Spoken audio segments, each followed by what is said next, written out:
ఇస్తున్నాయి. నరసింహరావు గారు మనతో పాటు రాజకీయ విశ్లేషకులు. నరసింహరావు గారు, ఓవైపు రుణమాఫీ పూర్తి స్థాయిలో జరిగిందా?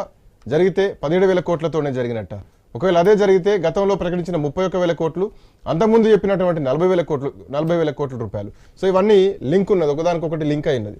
ఇక తర్వాత ఇంకో పాయింట్ ఏంటంటే, తెల్లారే రుణమాఫీ జరిగిన తెల్లారి బీజేపీలో బీఆర్ఎస్ విలీనం. క్షమించాలి. సో ఈ పాయింట్స్ ఎట్లా చూడాలి? శ్రీకాంత్ గారు, మీకు ప్యానెల్లో ఉన్నటువంటి 3 రాజకీయ పార్టీలకు సంబంధించినటువంటి ప్రతినిధులందరికీ కూడా శుభ సాయంత్రం. తోటి మహిళ అయినటువంటి పుష్పలీల గారికి శ్రావణ వరలక్ష్మి వ్రతం శుభాకాంక్షలు. మనం ఇప్పుడు చర్చనీయాంశం బీఆర్ఎస్ బీజేపీలో విలీనం అవుతుందా లేదా, అవుతుంది అనేటువంటిది ముఖ్యమంత్రి గారు వ్యాఖ్య. అంటే అసలు ఈ చర్చను మనం ఎందుకు చేస్తున్నాము అంటే, 2023 ఎన్నికల్లో ప్రాంతీయ పార్టీ అయినటువంటి బీఆర్ఎస్ రాష్ట్రంలో అధికారాన్ని కోల్పోయింది.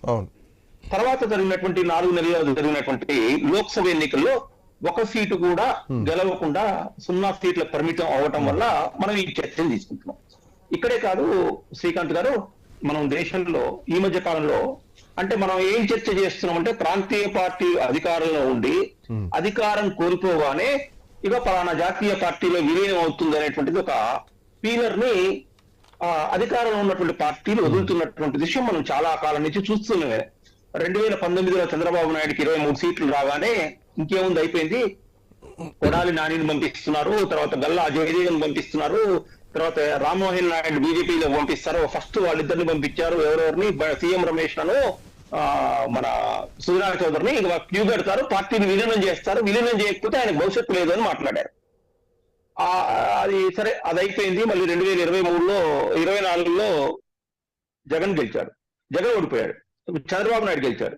మళ్ళీ ఏం చేస్తున్నారు, ఇక ఇప్పుడు జగన్ కి ఆ 4 ఎంపీలని 3 ఎంపీలని విలీనం చేయకపోతే జగన్ భవిష్యత్తు లేదు అంటున్నారు. అంటే ఇది ఏంటంటే, ప్రాంతీయ పార్టీల మీద ఒక రకమైనటువంటి ఎమోషనల్ బ్లాక్ మెయిలింగ్ అనేటువంటిది, లేకపోతే ఎమోషనల్ గా వాళ్ళ క్యాడర్ ని నిర్వీర్యం చేయటము, క్యాడర్ ని బలహీనపరచడం అనేటువంటిది అధికారంలో ఉన్నటువంటి పార్టీ సహజంగా చేస్తూనే ఉంటుంది. ఇది రేవంత్ రెడ్డి దీనికి ఆద్యుడు కాదు, ప్రారంభం కాదు. కారణం ఏంటంటే, మీకు 2014 ఎన్నికలు తీసుకుందాం, మనం తెలంగాణకు వద్దాం. తెలంగాణ ఎన్నికల్లో రాగానే కేసీఆర్ కు 68 సీట్లు వచ్చినట్లుందండి, కరెక్ట్ నెంబర్ 63 వచ్చినాయి. అదే 63, 64 వచ్చాయి. 63 వచ్చిన తర్వాత ఆయన నరసింహరావు గారు, ఇక్కడ రాజకీయ పరిస్థితి కంపేర్ చేసుకుంటే గనక, కవిత బయటకు రావడానికి, బీఆర్ఎస్ బీజేపీలో విలీనం కావడానికి అక్కడ లింక్ ఉంది. సో ఈ పద్ధతిలో ఒప్పందం జరిగింది అన్నది ముఖ్యమంత్రి మాటల్లో కాంగ్రెస్ పార్టీ శ్రేణుల్లో వినిపిస్తున్నటువంటి అంశం. అంతేకాదు, ఆపరేషన్ ఆకర్ష్ లో భాగంగా కాంగ్రెస్ పార్టీలో దరిదాపు 25 మంది ఎమ్మెల్యేలు కలవబోతున్నారంటే, 10 మంది వెళ్ళిపోతే ఇంకో 15 మంది కూడా తొందరలో రాబోతున్నారంటూ గతంలో మంత్రి కోమటిరెడ్డి వెంకటరెడ్డి కొన్ని కామెంట్స్ చేయడం జరిగింది. మిగతా చాలా మంది మంత్రులు చేయడం జరిగింది. సో గేట్లు పూర్తిగా ఎత్తిస్తే బీఆర్ఎస్ పార్టీ ఖాళీ అవుతుంది, ఆ 4 మిగులుతారని. బట్ బీఆర్ఎస్ పార్టీ నుంచి ఎమ్మెల్యేలు కూడా ఎవరు పోవట్లేదు, ప్రస్తుతానికి అది అడ్డుకట్ట అయితే పడ్డది. సో దీని అందరికీ కారణం ఈ రోజు ముఖ్యమంత్రి దగ్గర నుంచి వచ్చేటువంటి లీకులు ఇవన్నీ చూస్తే గనక బీజేపీ వైపు అడుగులు పడుతున్నాయా అన్నటువంటి అనుమానాలు బయటకు వస్తున్నాయి. విశ్లేషకులు గారు జవాబిచ్చే కంటే నేను చెప్పిన తర్వాత విశ్లేషకులు గారు చెప్తే బాగుంటుందని నేను అనుకుంటున్నాను. విశ్లేషకులు గారు, నరసింహరావు గారు, ఒక్క నిమిషం, నాకు 1 నిమిషం టైం ఇవ్వండి. ఈ రోజు మరి ఒకవేళ అదే నిజమైతే కవిత గారి కోసము మరి పార్టీని పనంగా పెట్టదంత నీచమైన వ్యక్తిత్వము మా నాయకత్వానికి లేదండి.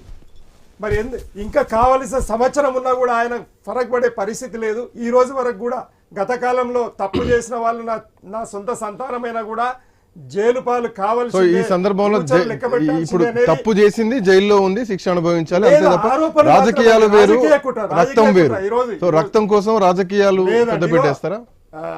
రావు గారు, మీరు 5 మంది ముఖ్యమంత్రులను ఈ రోజు జైల్లో పెట్టింది బీజేపీ బ్లాక్ మెయిలింగ్ పాలిటిక్స్ పాల్పడుతున్నది. అలాగే మీరన్నట్టే మీరు చాలా చక్కగా విశ్లేషించారు.